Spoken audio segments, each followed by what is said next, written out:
அஸ்ஸலாமு அலைக்கும் வரஹ்மத்துல்லாஹி வபரகாத்து. அன்புள்ள சகோதரர்களே சகோதரிகளே, சில சகோதரர்கள் இரவையிலே நாம் தூங்குவதற்கு முன்னால் ஓதுவதற்கு சஹீஹான ஹதீஸ்களிலே வந்திருக்கக்கூடிய சூறாக்கள் எவை என்று குறித்து கேட்டிருந்தார்கள். அன்புக்குரிய சகோதரர்களே, தூங்குவதற்கு முன்னால் நாம் ஓதுவதற்கு சஹீஹாக வந்திருக்கக்கூடிய சூறாக்கள், குர்ஆனுடைய சூறாக்கள், திக்ர்கள் துவாக்களை பற்றி இங்கு பேசவில்லை, சூறாக்கள்.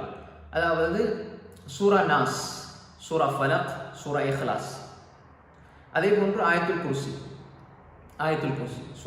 சூரா நாஸ், சூரா ஃபலக், சூரா இஹ்லாஸ், ஆயத்துல் குர்சி.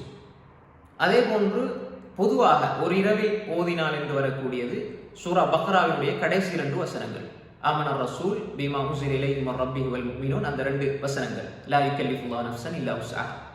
அப்ப தெளிவாக புரிந்து கொள்ள வேண்டும். சூரா நாஸ், சூரா ஃபலக், சூரா இஹ்லாஸ், அதே போன்று ஆயத்துல் குர்சி, அதே போன்று சூரா பக்ராவினுடைய கடைசி 2 வசனங்கள். அது தூங்குவதற்கு முன் என்று வரவில்லை. ஃபீ லைலத்தின் கஃபத்தாஹு, எந்த இரவில் ஓதினாலும் அது அவருக்கு நன்மை தரக்கூடியது, நின்று வணங்கிய கூலியை தரக்கூடியது, அவருக்கு அது போதுமானது என்ற பல கருத்துக்களில் அந்த செய்திக்கு அறிஞர்கள் விளக்கம் சொல்லி இருக்கிறார்கள். அதோடு சேர்த்து சூரா அல் காஃபிரூன், அது அந்த சூறாவை ஓதிவிட்டு இரவு தூங்கினால் அது பராஅத்து மின ஷிர்க், அதாவது ஷிர்க்கில் இருந்து பாதுகாப்பு கிடைத்ததாக அமையும் என்ற ஹதீஸும் பதிவாக இருக்கிறது. சூரா காஃபிரூன் ஓதிவிட்டு தூங்குறது சம்பந்தமாகவும் ஹதீஸ் வருகிறது. ஆனால் இதை சில அறிஞர்கள் பலவீனம் என்று சொன்னாலும் அல்பானி ரஹ்மத்துல்லாஹி போன்றவர்கள் இதை சஹீஹ் என்று சொல்கிறார்கள். எனவே இதையும் நாம் ஒரு ஆதார ரீதியாக பார்க்கின்ற பொழுது ஒரு சிறிய பிரச்சனை இருந்தாலும் இதை நாம் ஓதலாம். அப்ப எனவே சூரா காஃபிரூன், அதே போன்று சூரா நாஸ், சூரா ஃபலக், சூரா இஹ்லாஸ், ஆயத்துல் குர்சி, அதே போன்று சூரா பக்ராவினுடைய கடைசி 2 வசனங்கள், ஃபீ லைலத்தின், எந்த இரவில் ஓதினாலும் அதுக்கு அந்த நன்மை கிடைக்கும். தூங்குவதற்கு முன்னால் ஓதுகின்ற சூறாக்கள்ல வராவிட்டாலும் அந்த இரவில் என்ற கருத்தில் நாம் புரிந்து கொள்ள வேண்டும். அத்தோடு எதெல்லாம் இன்று மக்கள் மத்தியிலே பரவலாக ஒவ்வொரு நாளும் ஓதப்படுகின்றது, அதாவது ஒவ்வொரு நாளும் ஓத வேண்டும், கண்டிப்பாக இந்த நேரத்தில் ஓதினால் இந்த சிறப்பு கிடைக்கும் என்று வர ஹதீஸை தான் நாம் இப்ப சொல்ல போறோம். அப்படி வரக்கூடிய ஹதீஸில் உள்ள பலவீனத்தை தான் நம்ம சொல்ல போறோம்.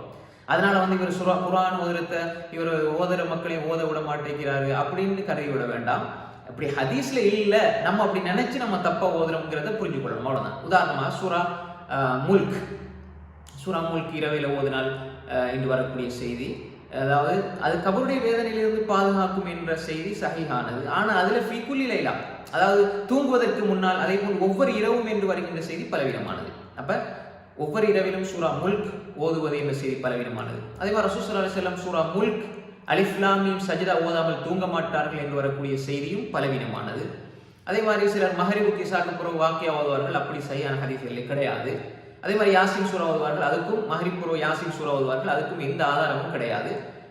அதே போன்று என்ன சூறாக்கள்லாம் ஓதணும் என்று ஓதுகிறார்களோ அதுக்கு எந்த ஆதாரமுமே கிடையாது, சஹீஹான ஹதீஸ்ல எந்த ஆதாரமும் கிடையாது. அப்ப நம்ம உதாரணமாக சூரா முல்க்கு சிறப்பு இருக்குது, கபருடைய வேதனையில் இருந்து பாதுகாக்கும், அல்லாஹ்விடத்துல அவர் மன்னிக்கப்படும் வரை அந்த சூரா ஓதுவோருக்காக ஷஃபாத் செய்யும் வரக்கூடிய இந்த 2 செய்தியும் சஹீஹானது. ஆனால் ஒவ்வொரு இரவும் ஓதணும் என்று வரக்கூடிய செய்தி பலவீனமானது. ரசூல் ஸல்லல்லாஹு அலைஹி வஸல்லம் தபாரக்கல்லதி, அதே போன்று சூரா முல்கும் சஜ்தா ஓதாமல் உறங்க மாட்டார்கள், அதாவது தூங்குறதுக்கு முன்னால் ஓதிக்கொள்வார்கள் என்ற செய்தியும் பலவீனமானது. அப்ப எனவே இதெல்லாம் ஆதாரபூர்வமானது கிடையாது. அப்ப இந்த சூறாக்களை நாம் என்ன செய்யலாம், இரவையில மஹரிப் புற ஓதலாம், இஷாக்கு புற ஓதலாம், அசருக்கு புற ஓதலாம், துஹருக்கு புற ஓதலாம், எந்த டைம் ஓதிக்கொள்ளலாம்.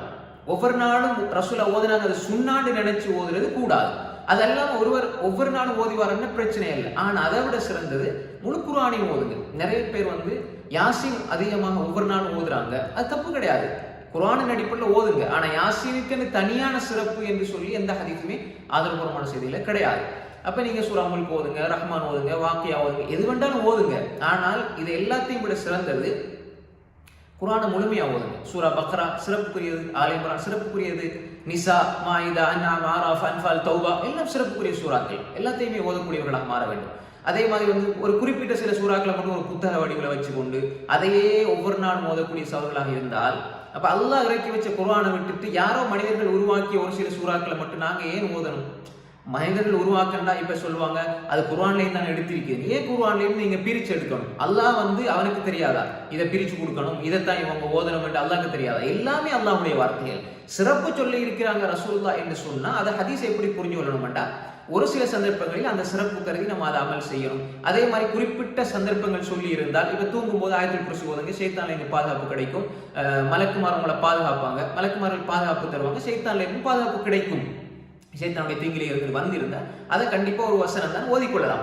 அது அல்லாம நாங்க பக்ரா சூரா பக்ரா தொடுறதும் இல்ல, சூரா ஆல் இம்ரான தொடுறது இல்ல, சூரா நிசாவை தொடுறது இல்ல, சூரா ராத் இப்ராஹிம், சூரா பனி இஸ்ராயில், சூரா கஹஃப், சூரா தாஹா, மரியம், அன்பியா, ஹஜ், ஃபுர்கான், சூரா நூர், இந்த சூறாக்கள்ல நம்ம வாயில பட்டிருக்காது. சிலவங்களுக்கு வாயிலே கூட அவங்க ஓதி இருக்க மாட்டாங்க. ஆனா அவங்க ஒவ்வொரு நாளும் ஒரு சில சூறாக்கள், முஸம்மில், சூரா நூஹ், சூரா ஜின், சூரா ரஹ்மான் வாக்கியா என்று ஓதுகிறார்கள். இப்படி ஓதுவது உண்மையிலேயே நாம் குர்ஆனுக்கு செய்யற ஒரு மிகப்பெரிய ஒரு அவமரியாதை சகோதரர்களே. அல்லாஹ் எங்களோட முழு குர்ஆனை வச்சு தான் பேசுறான். முழு குர்ஆன்லயே தான் அல்லாஹ் தஆலா எங்களுக்கு மெசேஜை சொல்லி இருக்கிறான். அப்ப அல்லாஹ்வுடைய வார்த்தைகளை விட்டு போட்டு ஒரு சில வார்த்தைகளை மட்டும் ஆயுள் முழுக்க ஓதிட்டு போறதுல என்ன பிரயோஜனம் இருக்கு சகோதரர்களே? எனவே தான் நாம் இதை சொல்கிறோம்.